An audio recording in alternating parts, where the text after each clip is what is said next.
Hi, I'm Julia Winter, and I'm here with Ginger Schultz from the University of Michigan, and we're here to talk about, well, we'll see where this conversation goes, but the premise of this discussion is really about building bridges from practitioners to educational researchers in the ChemEd field, or what I've learned is discipline-based, or what it is, DBER, discipline. Discipline-based education research. There That's you a go. mouthful. Thanks, Ginger.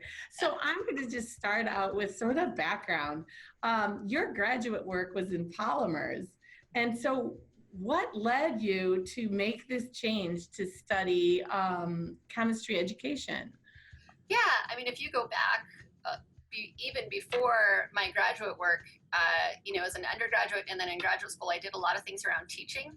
I always knew I would end up in the classroom in some way. And, I think that's similar to a lot of people. You care about teaching, you care about what happens when you teach. And so that makes a more natural transition. But it really happens. I mean, there are a couple of things along the way. I will say that I was actually a participant in a research study that was conducted by Gautam Bhattacharya, who a lot of people know. As a graduate student. Great. Yeah, so if you read one of his papers, I'm one of those people with a pseudonym in his papers. So that was the first time that I heard that chemistry education research was a thing, but I still didn't really get what it was until I was offered a teaching postdoc position here at the University of Michigan with Brian Coppola. So it was Brian who spearheaded that, or did you, how did that work? Did Brian come in and say, this is a great idea, or did you say, oh, could I do this? It was him. He said, why don't you try, because I was looking for a lecturer position, and he said, why don't you try a teaching postdoc? You can get some teaching experience and you can do some education research with me.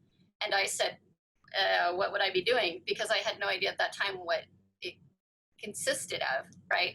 So, but that led to a teaching postdoc. I taught a lot, which is what I really wanted to do, but I started to get my feet wet. And, I didn't really know what I was doing. I was floundering quite a bit at that time, but I did enough to know that I really liked it.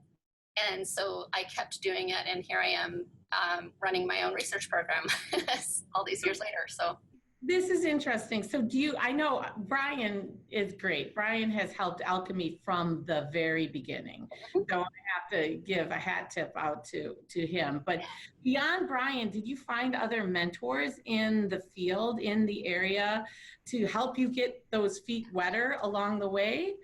Oh, absolutely. I mean, Gautam was one of the first, because I knew him, and he was the first person. The first time I went to an education conference, he was the person I knew, the one person I knew. So and he's so friendly. Anybody who knows him, he was very helpful. Another person that stands out is Marcy Towns. Oh, and yeah.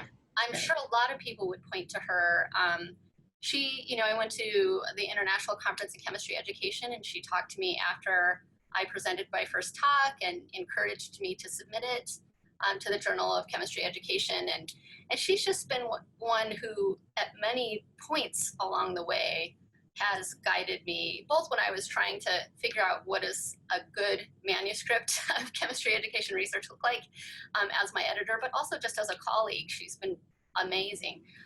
There are a number of other people, and I think the more you get into the community, the more people that you get to know in this community, the more that you see that it's filled with supportive and warm and amazing people who want to see you succeed. And that's wonderful. I mean, I owe a lot of my progress and, growth in this to that. I actually have to say, I watched you pay it forward. I was at the Gordon Conference for Chemical Education Research and Practice 2 years ago in Maine. And it almost, I hate to say it, it almost felt like you were holding court with these young, it felt funny because they were like, they saw me come in, I was sitting there and they're like, no, we want to hear her talk. Stop talking, stop asking her. But I thought it was really great because they were actually, looking for your guidance along the way. And actually, I have to say, from my perspective, working with you over the course of the last 4 months on a project, co-sponsored by Alchemie, but also the Michigan Economic Growth Institute, I have learned from you and from Solaire, your postdoc, as we have done our own research. So I have to thank you for, paying it forward and helping others along the way. So I saw that happening. Now, here's one of those things. I mean, we talk to so many really innovative practitioners out there. As I say, practitioners are frontline teachers that's their number one mission, whether they have a research program in lab chemistry or not. A lot of them are looking into how do I adopt some of these practices, these research practices for ChemEd into my portfolio, because it just broadens the scope of a research, and you can get papers, but a lot of people don't realize what is entailed in really designing even a first step research protocol. And what would you say to them? What would be the first thing you would do when you wanted to try to get some of your new ideas into, say, JChemEd or CERP? Yeah, so I mean, there's a learning curve for this is a completely different area, and there's a learning curve. So give yourself the grace to to learn, right? You're not going to figure out how to do this. And my first paper, which I thought was an education research paper, it was really more of a practitioner paper. And those reviews I got back from the manuscript, along with Marcy Town's guidance, helped me to readjust. And that paper ended up being a practice paper. And it was a good paper, and I'm glad I got it out there. And that made me, kind of jolted me and said, okay, there's some things I need to learn. And that was okay. I still got a paper. I still got to share this really cool thing that I had done. And then I started thinking, okay, if I really want to do this, how do I do it? And I take a general approach to everything new that I need to learn, which is that I learn as much as I can on my own, reading and looking at what others have done, looking at JChemEd articles and SERP articles, and reading books. And then when I get to the place where I feel like I've exhausted what I can do on my own, then I say, who's around me that can help me learn this more, right? And a lot of that are people at the University of Michigan that I've reached out to. I go to people at the School of Education and talk to them. Most people are willing to give you an hour of their time so you can pick their brain and ask their questions. There's a professor, Vilma Mesa, at the School of Education. When I wanted to, I was writing a proposal for my first project, and she sat down with me and we whiteboarded and said, what should this design look like? And that was super helpful. So I learned a lot from reading, but I also used people resources to do that. And I think that's really important. And so you have to be more social. You have to put yourself out there and not be afraid to ask for help. So that's a broad way of looking at it. The other thing is that there are lots of resources that have been put out both from the chemistry education community, the American Chemical Society, the Royal Society of Chemistry, specifically Chemistry Education Research and Practice. So both the journals, the two journals that I've already mentioned, they have guidelines for articles. And so check those guidelines very carefully. And as you look and you say, okay, I know I need to have a research question, you got to think about, how do I formulate a research question, and what does that mean? And what is this thing called a theoretical framework? So you can start there and say, I know I need to have those things. How did other people who write in this journal, what are the kinds of things they were using and drawing on? So you can model from other papers. You can also look at, there are two books that I've looked at quite a bit, actually probably three that would count in this, and I can share those with you so you can post them somewhere. One of them is the nuts and bolts of chemistry education research. And I think that's the one by Diane Bunsen, maybe Renee Cole. There's another one, the tools of education research. I might be reversing who edited and put those books together, but they're both ACS symposium series. So if you belong to the ACS or you have that access to that, you can get them for free, electronic copies. Okay, we'll put those as references on the blog post. And they really break it down. They say, what is a research question? How should it be written? What are the different methods that you can use to collect data, to analyze data? What do you do? And this was a Diane Bunce thing. What do you do if you don't get good results? What do you do with that, right? So exactly, I know what that is like. So those are really a big help. And the other thing is, this is something that I see people doing all the time. They think of something, they set up an experiment, and they do it in their class, and then it doesn't go well, and then they just want to give up, or they think, oh, it just must not work. But you have to do something multiple times, a lot of times, right? And that's something, you know, if you're an organic chemist, oftentimes the first time you run that reaction, it doesn't work, but you don't stop doing the reaction, you try the reaction again.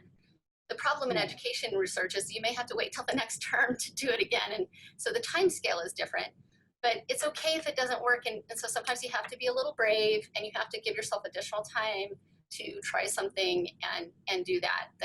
And this is the thing I have to convince my colleagues of when I want to do something in their classroom, is that you can't just let me come in this one time. I got to come in and do it again. There's a bit of marketing there, especially if you're working with, I mean, if you're working with your own students, it's one thing, but a lot of experimental studies where you have one class doing one thing and the other, you're going to have to get people to work with you. So part of it is marketing almost. Like you have to like get them on board, right? Yeah, that's so interesting. You know, what about IRBs? Are there any hints along those lines? Because we have at Alchemy, we've probably put together 3 or 4 with other colleagues, and some are more extensive than others. Are there any hints? Or do you just have to get to know your own IRB procedures? Yeah, I mean, that's the answer, is that I would say, just like any of the other things you have to learn, you learn what you can on your own. So our IRB, they post a lot of resources for us, but I also call them up and say, you know, okay, I have something new here that I'm doing, and I don't understand which exemption would this fall into now, or because I don't know, and it's one of those things you're going to have to start doing it to know it. But you know, if you're fortunate like me and your university has a really good IRB that puts out resources, you can use that. If that's not available, then hopefully find someone at your institution who's put IRB there before. It's really a local thing because they're different from institution to institution. So there are some things that we can do and we can share, right, ways that we've done things, but it's so dependent that you probably want to find a local person as your resource, hopefully someone at the IRB and or someone, another colleague, if not in your department, someone in your school of education or social sciences or somewhere else on campus that you know does human subjects work. This is sort of a practical question. You're graduate students. So do you have courses specifically in ChemEd? Or, you know, I think of me knowing the graduate program at Wayne State University. It is, you know, you have to take like 6 classes, and they are divided between your specialty and one or other. Are there classes at University of Michigan that they take that are different than the I would say the lab bench? Yeah, so they take the core courses in whatever area that they've identified as their theme area, analytical, organic, or whatever, and then they take, so I teach a kind of a survey course, which is an overview introduction course to chemistry education research. And then they go over to our School of Education and they take classes on education research methods and different things they have over there. And I think that's probably a challenge if you're not in an institution that has a School of Education, you know, getting that. But there are other departments that, you know, that we look at. So statistics is a big one. School of Information, do you work with those people too? Yeah, so one of my students is going to take a class in the School of Information in the fall, and that's related to text analysis. So, you know, we do a lot of that. So we definitely go beyond, and we're set up well to do that, whether you're ChemEd or not here. A lot of our students will take those extra, those kind of what we call cognate courses in engineering or material science, or, you know, maybe over in the program in chemical biology or something like that. And it really depends on what you need for your research. So we're pretty flexible with that. But I think I would look around what exists at your institution that fits what your students need to know for their research, because really graduate courses should be the things that you need in order to do the research that you're going to do. And, you know, for my students, if they want to do research on learning and analytical chemistry, having that analytical chemistry background is good. And if they want to go and teach analytical chemistry, it's important for them too, alongside these qualitative and quantitative methods courses and things that they're taking. So I'm going to ask a sort of I call it a Sophie's choice question. Like, I've seen you do lots of different kind of research, from music to write to learn, which is very interesting to me because I was in on early in the writing across the curriculum movement in my high school. So, but do you have a favorite? Do you, or is there something that just sparks your interest a lot? Is there one topic that you've studied that really is big and chewy that you really like to look at? I don't know. I think there's something that stands out to me that is common across all the projects that I have, and that's this sort of intersection between chemistry knowledge and other forms of knowledge and understanding, and how the negotiation between the two helps you learn and think about things. That sounds really broad. I guess what maybe I'm fed by the idea of music. So why would we think about music in chemistry? It's really because they both use symbols and they both do all of these things. And when students, because chemistry feels so abstract, when students thought about it in relation to music, for some of them that helped them to go, oh, yeah, I'm going to draw this, benzene ring just like I would draw a treble clef, or, so making those connections. I think that's really important in chemistry. And I'm also a really curious person. I guess I like interdisciplinary things a lot. So the things that stand out to me that I really enjoy the most are the things that really push my boundaries the most. So that's why, this writing project I've been working on for so long, because it's allowed me to learn things from economics and statistics and physics that I never knew before. So I guess it's more about how much opportunity do I have to learn something new through a project. Right. No, and I love that because, well, see where I've come. I've learned all sorts of things over the last 3 to 4 years that I never thought I'd have to learn when I was I should never say just teaching AP chemistry and organic chemistry. So I have a really interesting question, because I remember I remember when you first set up your Twitter account, like, oh, Ginger's on Twitter. You're a noticer. I don't know how you remember. And because that's how I started reaching out to all these people. I reached out to people on Twitter that I would never, the whole reason we're alchem.ie is because I had a relationship on Twitter with Michael Seary when he was at Dublin Institute. So he actually owns our URL. Oh, oops. Anyway, what is a big surprise that you found from the chemistry and the education community on Twitter? What is the big surprise? I guess what it's allowed me to do is connect to people that I don't normally see at conferences here, like people from the UK, like Michael Seary. There's this great high school teacher that worked with him before, and I connect with her on Twitter all the time. And how random that you could connect with somebody in a completely different country that you might not imagine that you would connect with. That's what's exciting to me. It's great for a whole lot of other reasons, but those fun little things where you get someone posts a picture. There was someone who posted a picture from why can't I think of it? Montreal.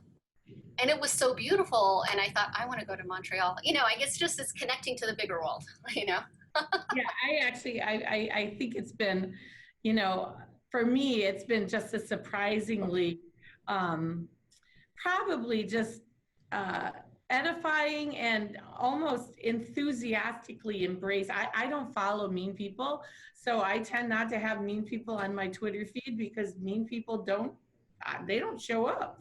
And it's very, it makes me feel happy that people are sharing ideas across disciplines, at least for me on Twitter. So I just wanted to know that. So do you have any questions of us? I'm just going to throw it back at you.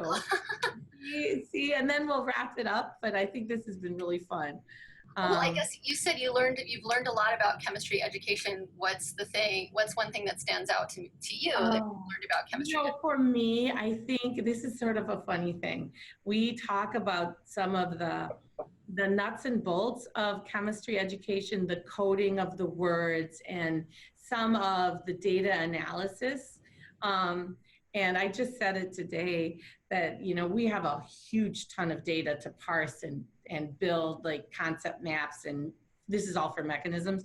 And I always say it's like throwing dry ice in the acetone. You just got to keep doing it.